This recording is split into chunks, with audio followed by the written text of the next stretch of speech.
very much for coming, everybody. And let me introduce this panel discussion. My motivation to create this panel discussion, social selling session, was a conversation with Tim about the increasing influence on social media in a professional life, or maybe overall. Welcome again, and thank you very much for joining Tim. Here we have Tim Hughes. He's a pioneer of social selling and known worldwide. One of his co-authored books is called Social Selling: Techniques to Influence Buyers and Change Makers.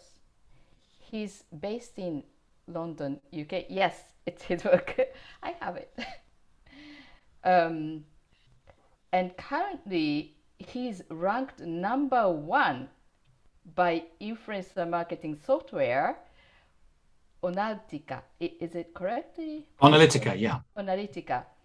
As the most influential social selling person in the world, as well. In 2021, LinkedIn said he was one of the top 8 sales experts globally to follow. Oh my God. He is a co-founder and CEO of DLA Ignite, helping people market and sell. Well, whatever it is, from big to small, I guess. Yuka, I'm very sorry. I just want to check if you're sharing the correct slide. What I see now is takeaways and QA. Is it what you want to share, or is it some others? Okay. Okay, great. Just one moment. I'm going to go back.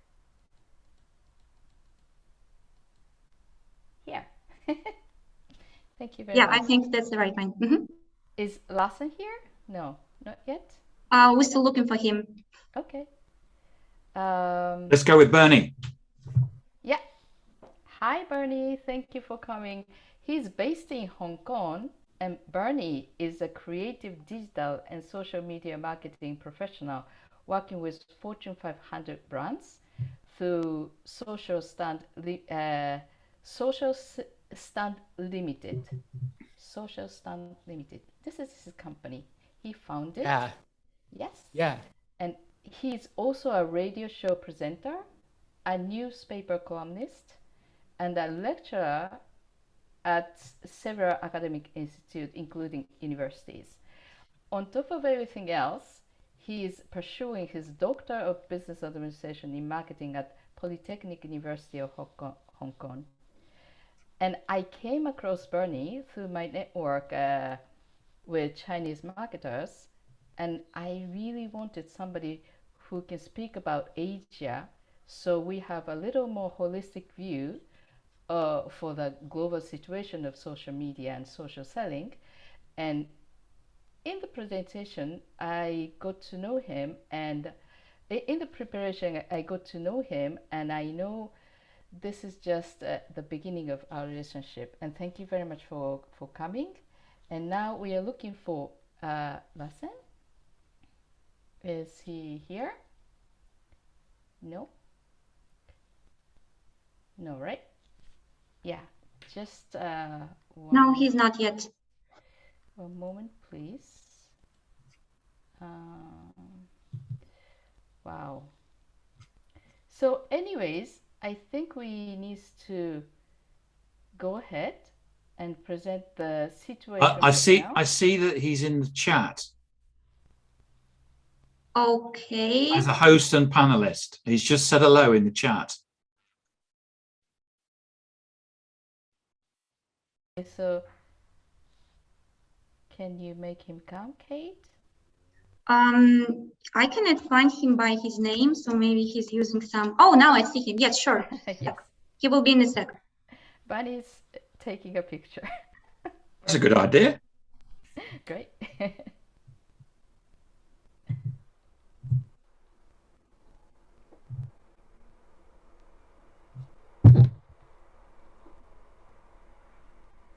Cheese.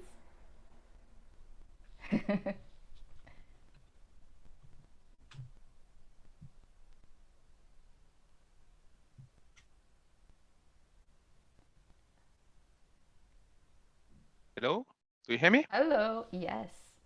Great. Good Do you see morning, me? Lahcène. Yes. Okay. Thank you very much for coming, Lahcène. Welcome. So, yeah, let me introduce Lahcène Guerrouj.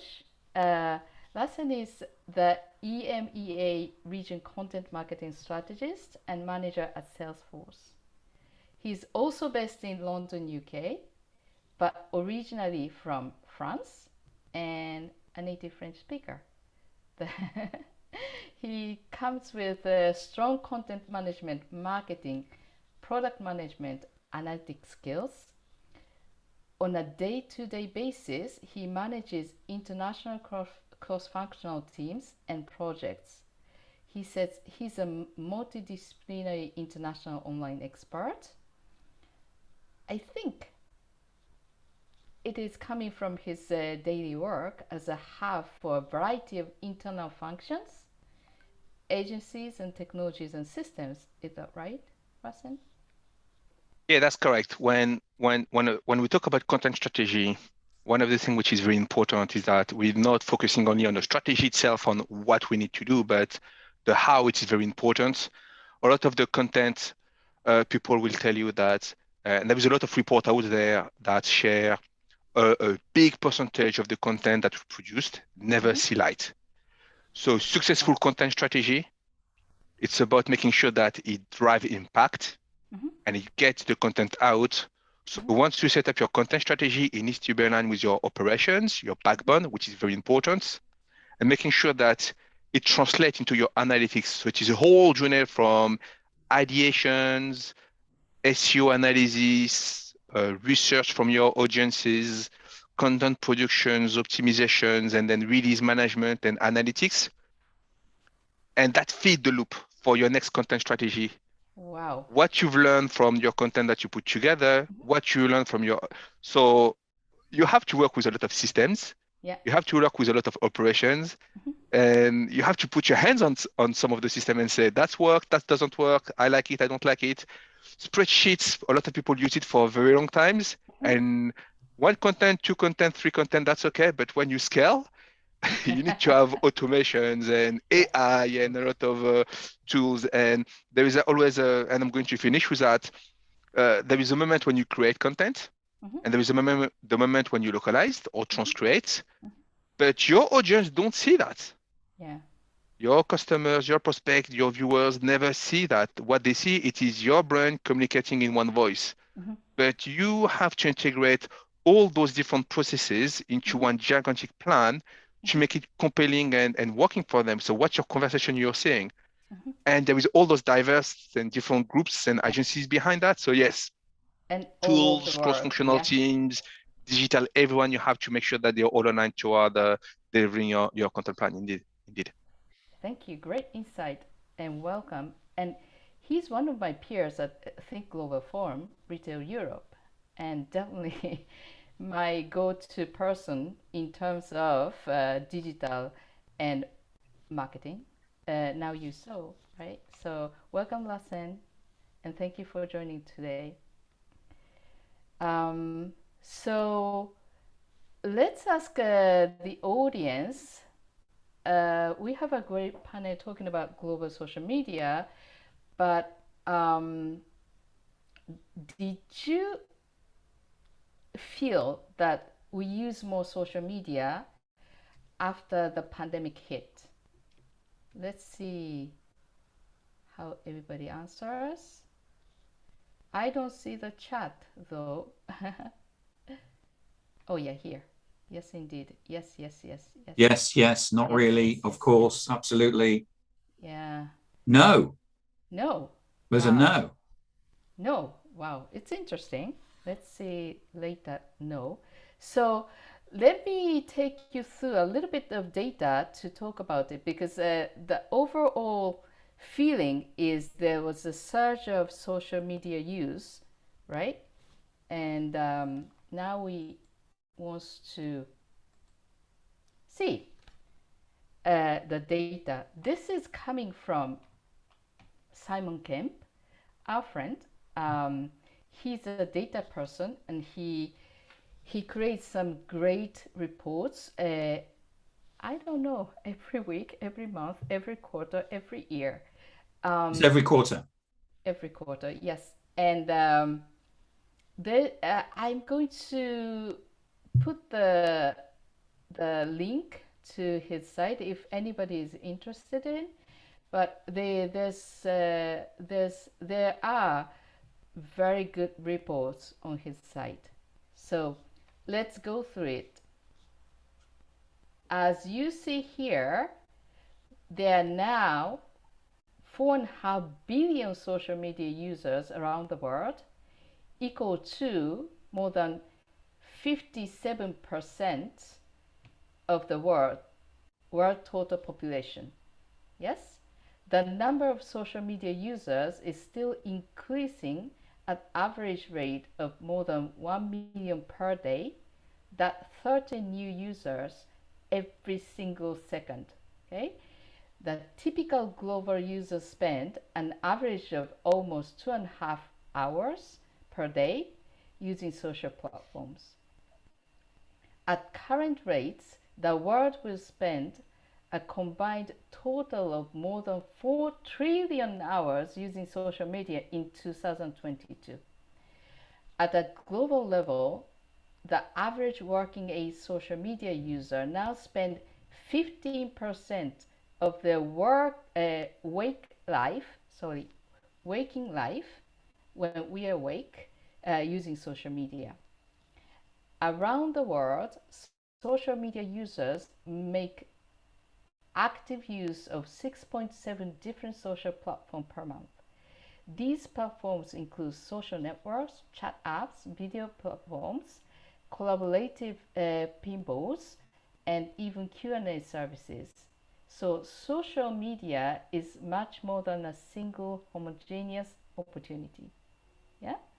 More than 7 in 10 internet users aged 16 to 64 says that they research brands, products, and services on social platforms, not Google, social platforms. When looking for information about brands, global internet users aged 16 to 24 are now more likely to turn to social media than they use to search engines like Google. So young people using social platform rather than search engines. Yeah, more than 1 in 3 internet users aged 16 to 64 says that they rely on social media for news. I don't know if this is good or not, but this is the tendency. 4 in 5 working age internet users says that they use social media platforms to communicate with colleagues, partners, and suppliers, meaning that social media is just as relevant in the B2B world as it is in B2C environment.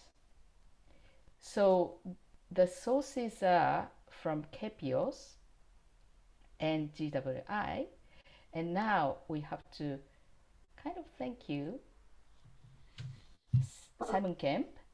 He does all this work, and he's the Kepios founder and CEO, and all other organizations like GWI, Hootsuite, We Are Social. Thank you very much for this data, and they allowed me to use all these presentations here, and the links to the report is here. Datareporter.com. So let's dive in. So from all of this, I'd like to see your opinion, Tim. What was the pandemic's influence for social media? Thank you, and thank you for inviting me on the panel. I really appreciate it. I think social media has changed the world. It's changed the way that it's changed the way that society works. and it's changed the way that we do business. And the pandemic has just accelerated that. I mean, we've all probably got examples. You know, before the pandemic, trying to get people on Zoom to have some sort of conference would have been impossible, and now it's just seen as a natural thing. My mother, who's 83, you know, she runs wine groups on Zoom where they send the bottles around and they drink it. But before the pandemic, they wouldn't have done that. They said it was impossible. Yeah. And social media has changed so many things, from the Arab Spring to, you know, to what's going on geopolitically in all different parts of the world, and from the way that we buy as well. Because of the pandemic, we've been forced to sit at home and spend our money somehow. Yeah. And you wrote this book, Social Selling. Is this a new word, or you invented, or there's the term, but we didn't use this term a lot? The term actually comes from, I think it's when there was according to Wikipedia, I think the term was invented about 2014, 2015, or maybe even earlier than that. There was a discussion about this thing called Sales 2.0, which is a term that's kind of disappeared, which is about the change that was taking place in sales. And really, you know, social selling, even though there's been through a number of forms to digital selling, remote selling, modern selling and that, but social selling seems to be the term that kind of bubbles up to the top, which everyone seems to either understand or at least grab hold of and see that as the definition for the whole of this. Yeah, so in a few words, what's the definition of social selling? So I have a definition which I'm going to read out. Yeah. I'll read it slowly in case there's people that don't have English as their first language. So we see, that's our business, we see social selling as using your presence on social media and behavior to build influence, make connections, grow relationships, which lead to conversations and commercial interaction. Now, sometimes on social selling, it can happen a lot faster. And I think we'll go into those details, into some of those examples. Sometimes it may take a lot slower, especially in the B2B environment. But ultimately what we're doing is that we're using our presence on social media to sell stuff, which is what I mean by commercial interactions. But ultimately, there's a way that you can do that. And we need to remember that nobody likes being sold to. So there's a dichotomy there in terms of how do we sell to people when people don't like being sold to. Okay. So just marketing on the social media is not social selling, or is it a part of social selling? I think that the terms kind of get merged into one.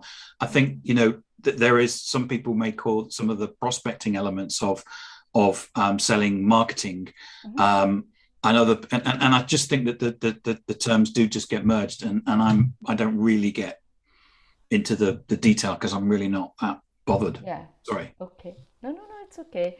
I think from what I see and what I read, that the marketing and sales are becoming very close, and the sales processes are getting shorter and shorter, and marketing are merging into sales process. And I think this is what's happening on social media more, and it's kind of obvious. That's my observation, but does anybody have any comment on this? I think that the sales process is speeding up. And certainly I've seen that from my experience in corporate life, through to the work that we're doing at the moment. And I agree with you that there's a merger going on between sales and marketing, and I don't think we've actually defined a word for that yet, but I think that that's taking place. We're seeing salespeople are successful when they're doing marketing, and marketeers are being successful when they're doing sales. So there's that merger, and I think, you know, as a society and as organizations, what we need to do is recognize that. And you know, I've worked for corporate companies where we threw rocks at marketing over email, and they threw rocks at us. And what we need to do is actually make sure that we're coming together, have a common language and a common framework, and work together. Great. Yeah, pretty agree that actually the two words is the social selling word is including quite the both part of marketing and the sales. What we also use the term called social commerce. And we have a lot of audience here just giving us some feedback, like Niner and Nicholas pretty share their view about, say, having, so when we're defining social selling, it's really hard to say just about the sales part, but including the marketing part as well. Yeah, great. And so what's the benefits of using social commerce, social selling? I think it's for us, it's just seems to be a very natural process to follow. The thing about social is that it's about relationships and conversations. So think about it as if we were walking into a room at a networking event and you walk up to someone and have a conversation. You don't immediately walk into the room and say, buy my product because we're great. And I think that also what's happened is that all of us have got really tired of brand messages. Oracle say that we're hit by at least 10,000 brand messages a day. So even if you have the best photography, the best marketing agency, the best copy, and you've gone to the Atlas Mountains and photographed all these supermodels and you are just another message. And I think that we're all kind of bored with that. Yeah. So you're saying that just putting out the advertisement or just putting out brand message on the social media is not, it's social selling, but not taking advantage of the power of social selling, because you said we have to do like what we do in the networking event, build a relationship and sell. So this is the digital version of, let's say, networking. And why people buy, I mean, that's what we have to think, right? I mean, you said people buy maybe because the product is great, but from the people who you trust or something like that. So people, it's kind of people buying from people based on the relationship. So that's something like casual definition of social selling for you, Tim? I think with all these corporate messages, it's just seen as basically corporate propaganda.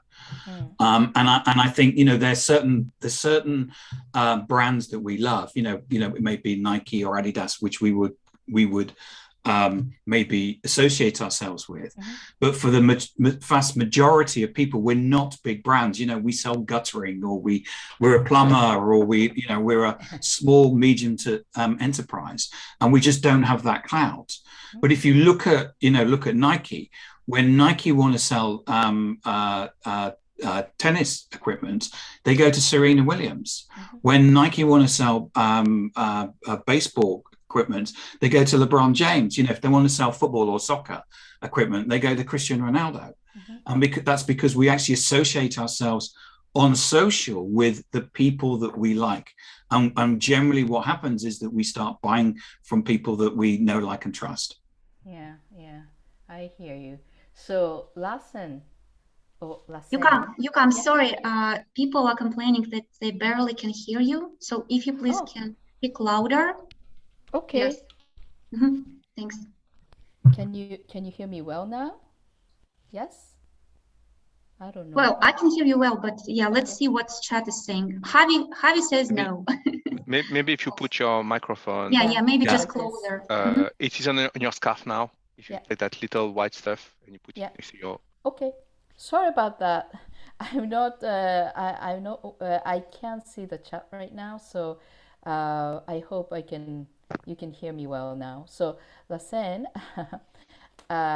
Tim was talking about big brands, and you're coming from the big brands, but you're also dealing with lots of other brands that are on your platform as well. So what would be the tactics, or what would be the ways for us to take advantage of this kind of social selling opportunities?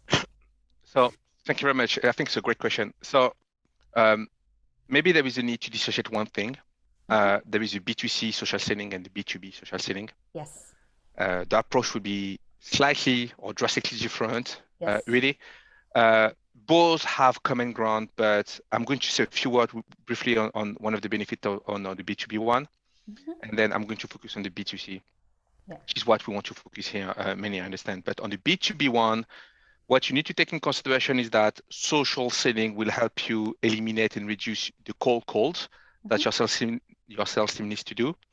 And you're going to build a stronger relationship and integrate it further. When your prospect is deeper into the process and engagement rate on the stage of the funnel, and you engage with them in social selling, you're going to have a deeper engagement and a better engagement. So on the B2B front, it's very key that this is something you need to do, because you reduce your cost to market. Technically cold, you don't need that anymore. And when you talk to a prospect, which is more deeper into the funnel, you have a higher engagement rate. Now, on the B2C side, the biggest trend we've seen with social media is about humanizations of relationship with brand and companies. It is what it is the most important. So as Tim was sharing, brand use big celebrities that provide a humanization and a relationship to sell their own product. The fundamental what we see why we do it is because of trust. I trust Cristiano Ronaldo. I trust Serena Williams. But the beauty with social media, you don't need to hire one of those top celebrities. You can be your own celebrity. You can build up your own relationship directly with your audience, because suddenly you're visible, you're the one behind that brand, and you bring trust. And people knows that it is not that big corporate tactic, as Tim was saying. It is really human behind that, who suffer, who knows what I'm talking about. They go through what I'm talking about. I want to connect with that person better. And it's the same trend that we've seen with the influencers who do some placement of products that sometimes it's bring trust, damage trust, because we know it is basically a hidden form of ads. But with social selling, what you do, you come clean with your audience and say, hey, here is what we do, here is our values, and here's our product. But one of the things you can do with social selling is that you don't need necessarily to focus on your product. You can as well engage directly with your audience and share your values. And how do you do that? I mean, where do we start, or what kind of? Because when we think about this, we start to think like a mountain, and maybe it's a little bit big. I mean, it's fantastic. So the first and foremost, let's get with something. Be present. Be visible. Just start. Make yourself available on those platforms. Start promoting some things. And I know brands often we think about content and about graphics and design too much. We don't want to promote something with a lower quality because of some. Get ready, and sometimes your post will work, and sometimes it's not going to be working. And you know what does it do? You're human. I had content that has a terrible score sometimes, and some of them goes to the selling, and you're learning like that. But be present and visible for your audience. One of the feedback you've seen with some certain influencers that they've raised and certain brand, they had they call it a burnout because they felt compelled to promote content every day.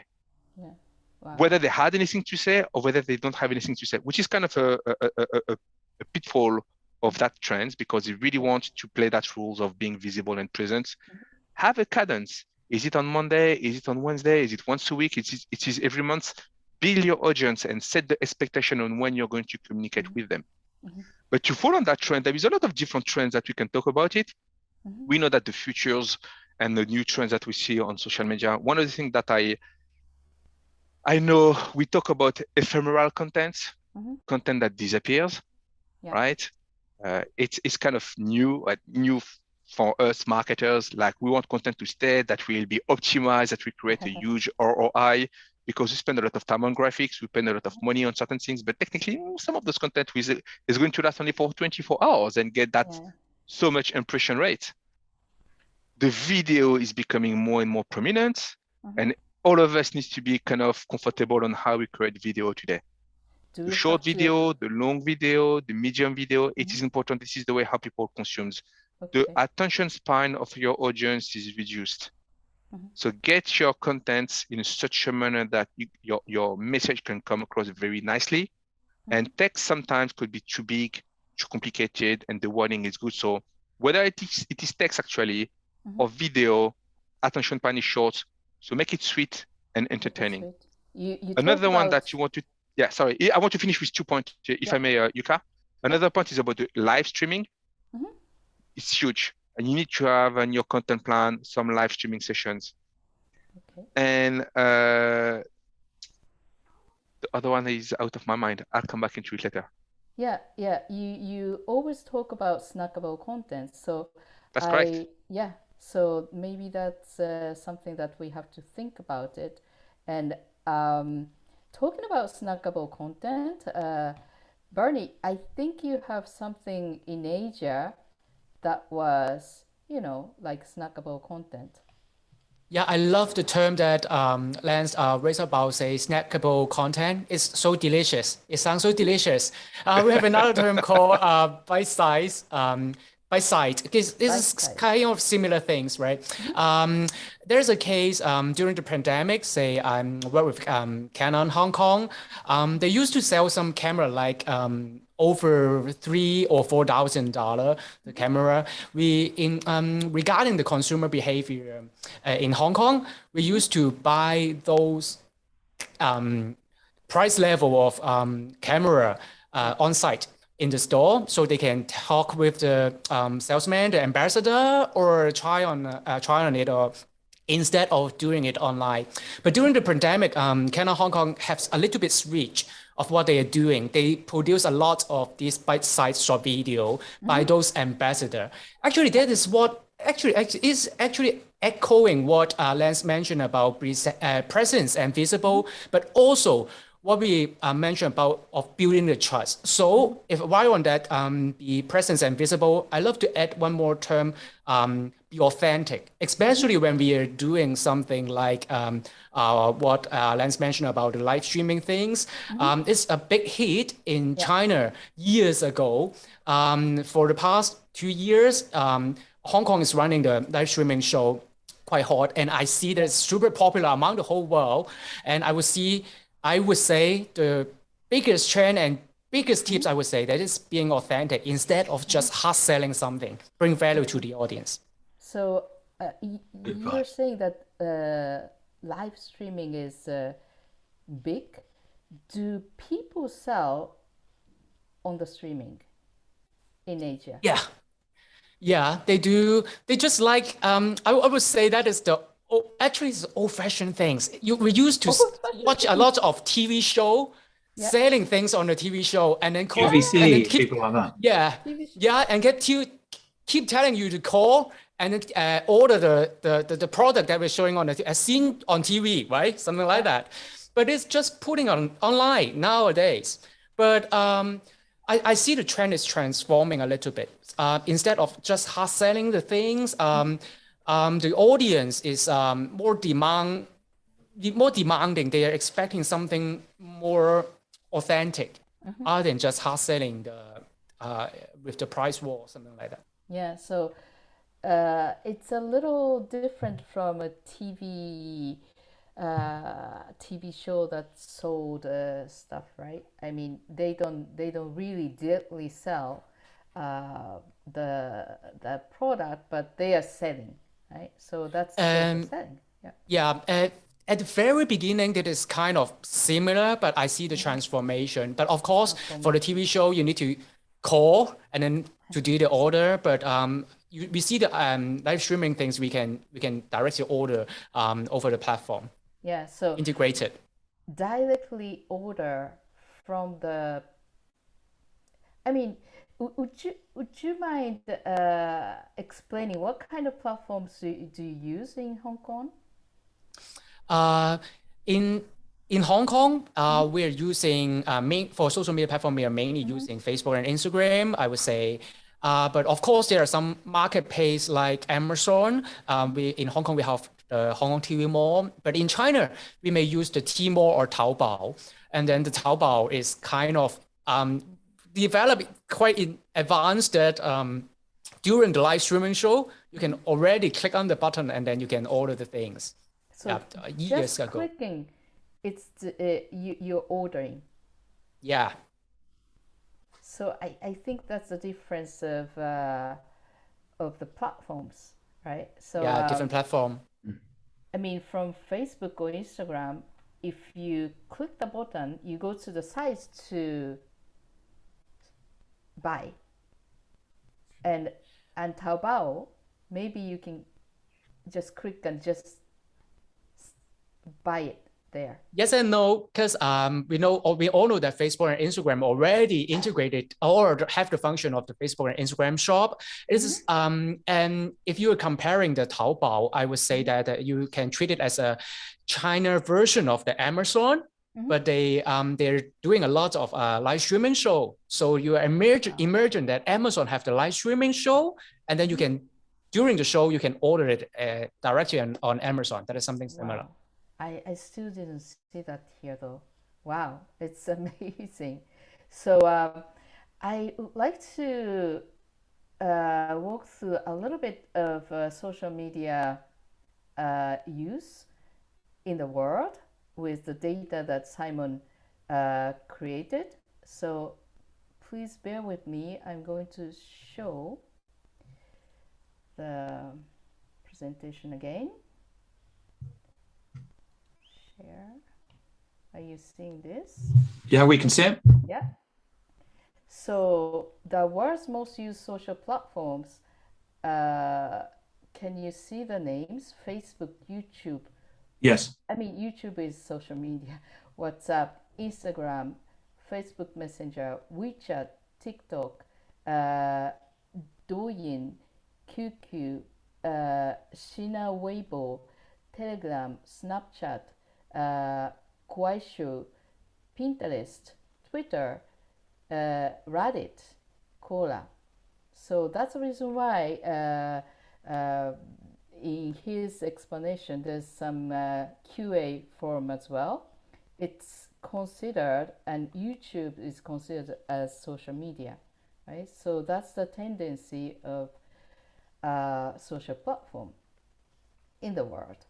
But if you ask people, the same people, what is your favorite social media platforms, it changes a little bit.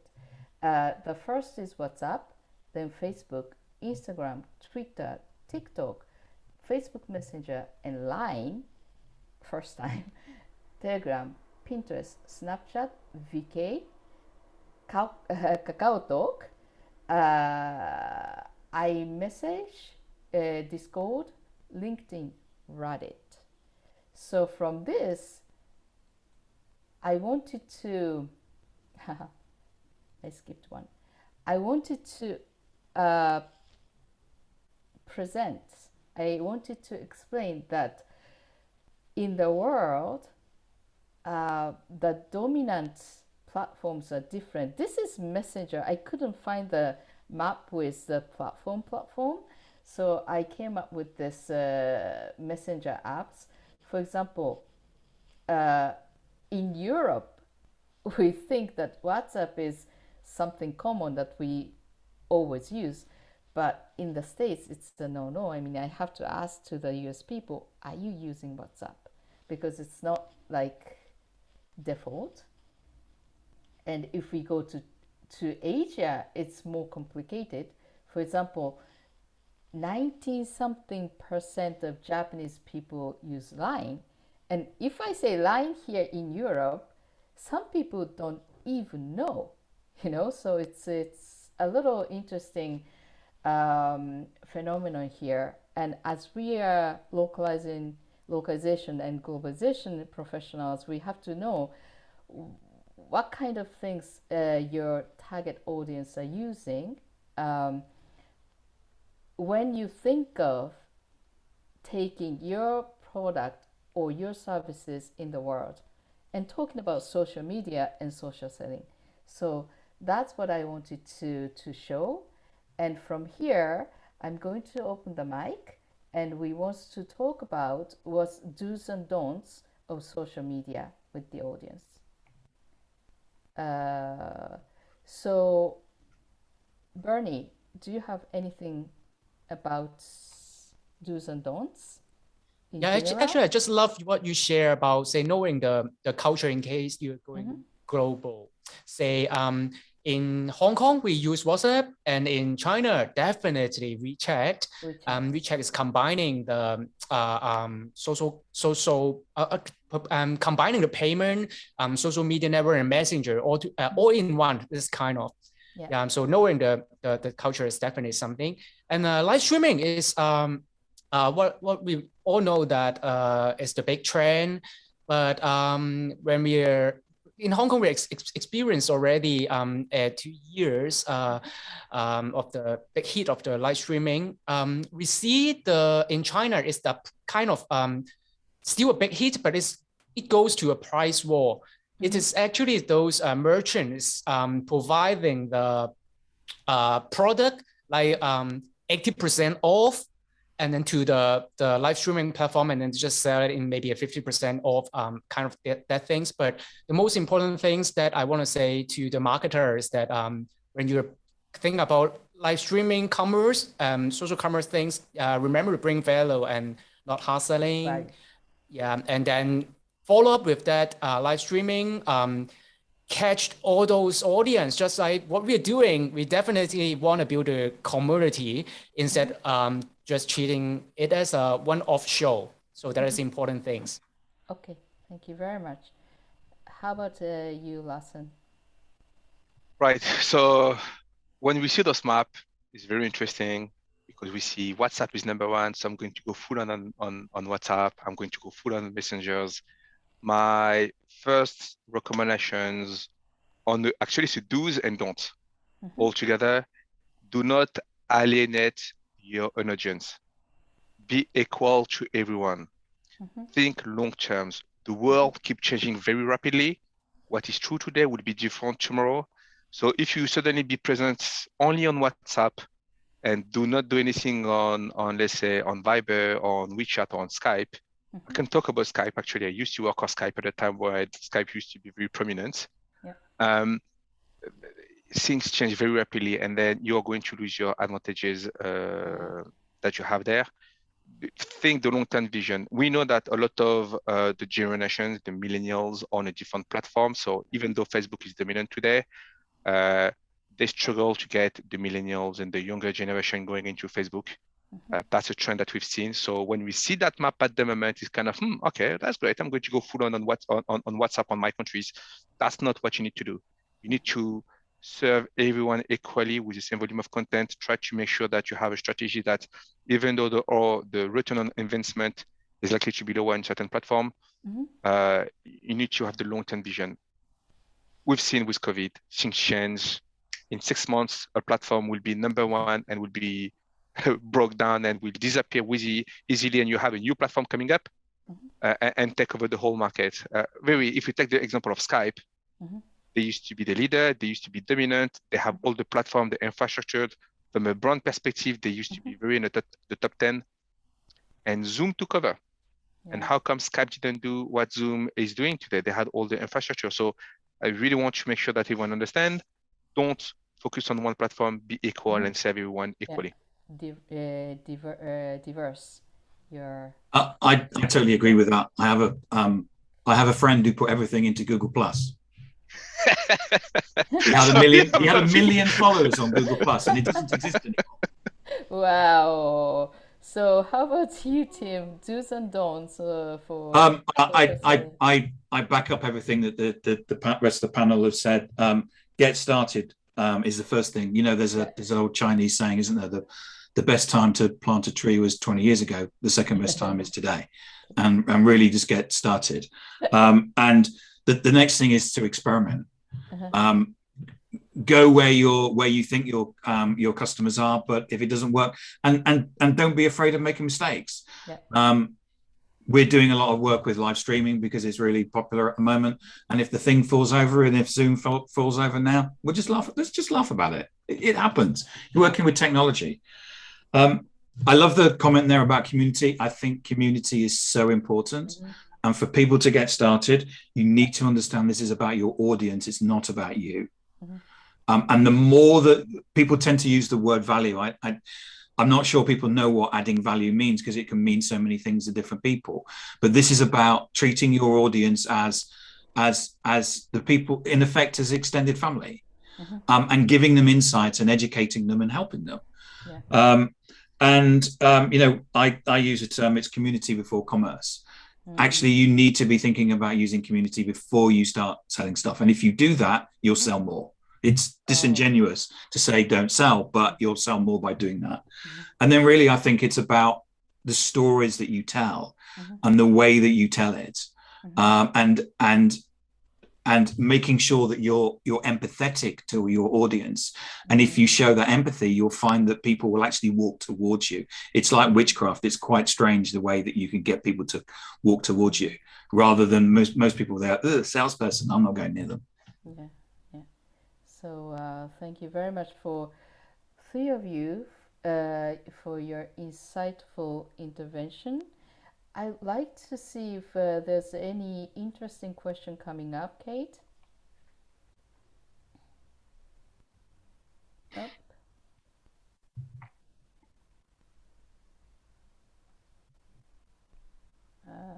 Isn't it interesting about how different countries and different geographical areas use different messengers? It's interesting in the chat how, someone saying, oh, we use Vibrant, someone else saying never heard of it. Yeah, it's just amazing. Yeah, it's not just chat app. For example, I can't use LinkedIn with my colleagues in Japan because they don't use it for professional use. I mean, yes, but not many people use their LinkedIn.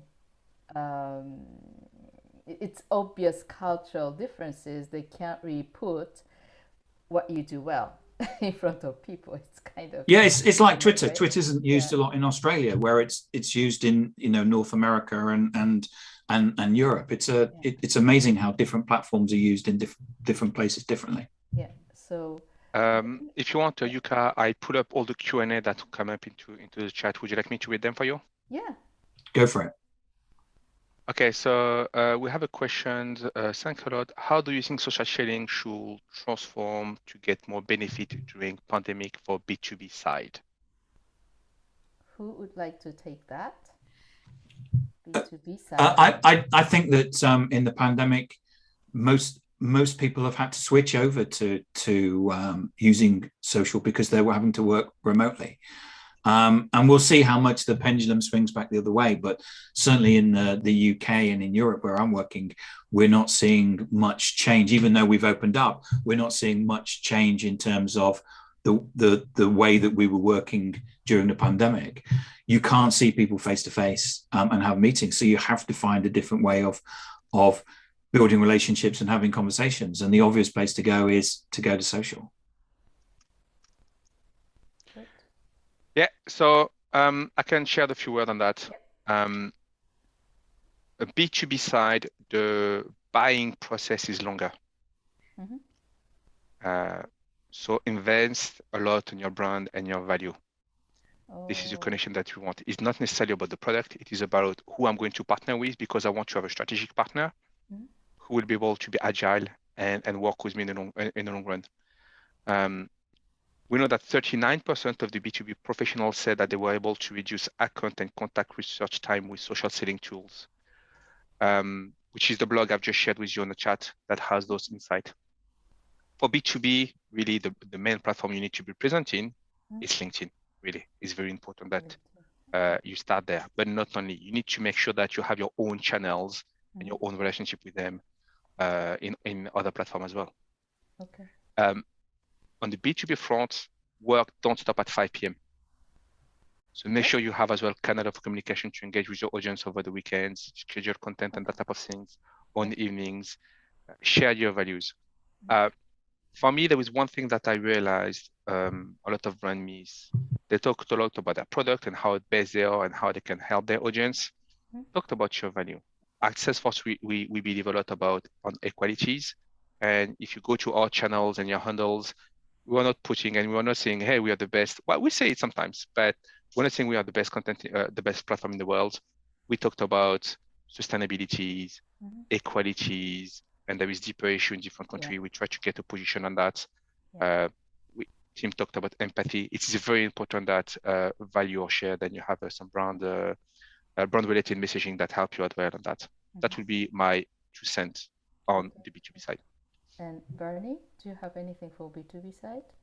If there's focus mainly on B2B, I would say that content marketing is the key because we mentioned about building the trust and then providing value, and I see the content marketing sake like building authentic blog, providing a lot of relevant information to your target audience. It's actually maybe this is not exactly the sales stage things, but it's definitely the pre-sales stage that when the target audience reach out for searching certain information, they have your brand awareness, so they trust you more. Is kind of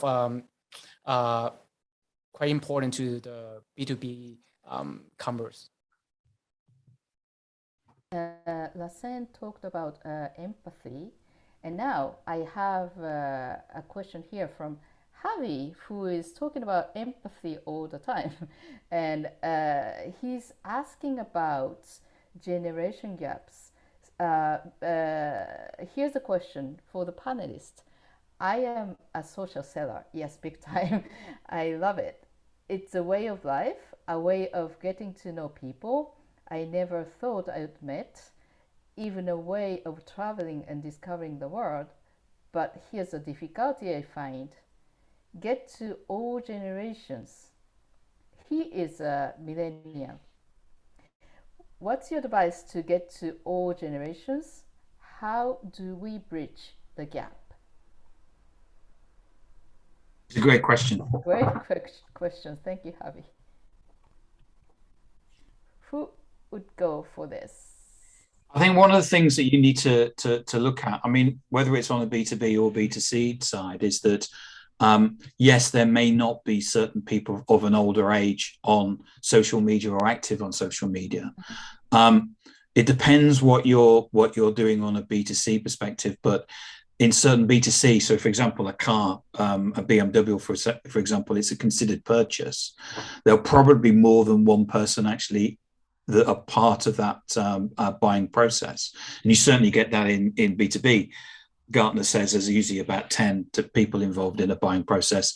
I'm working with a supply chain software company where they say there's 100 people. And so what you need to be doing is that you need to be working with other people as part of that buying process. Microsoft Observe, for example, what they do is that they actually find a particular type of person within the organization, which they call a change maker. And they actually use that person, target that person and give them content. And that person actually goes and shares that content with other people internally. So there's different ways of doing it. I know that isn't necessarily something where it's B2C, where you're selling something online, maybe through a live stream, and you need to get something a purchase really quickly. But there are ways around it. Mm-hmm. Okay, thank you very much. It's very interesting. Bernie, do you have anything? I remember Tim mentioned about storytelling, and I read a book from Alex Osterwalder called Value Proposition. Simply speaking, he mentioned a point that actually every customer have the pain point that you should be the one who are providing the pain reliever. So while on goes back to Javier's question is that I don't think we're kind of say getting close the gap to all the different customers. Instead, maybe the same product towards the different target customers, you may need to tell a different story to close that deal. just like I'm not sure if everyone heard about the McDonald's milkshake story, the case. Maybe for you to think about buying a milkshake, maybe just for kids. But the truck driver love the milkshake because it helps to keep them awake.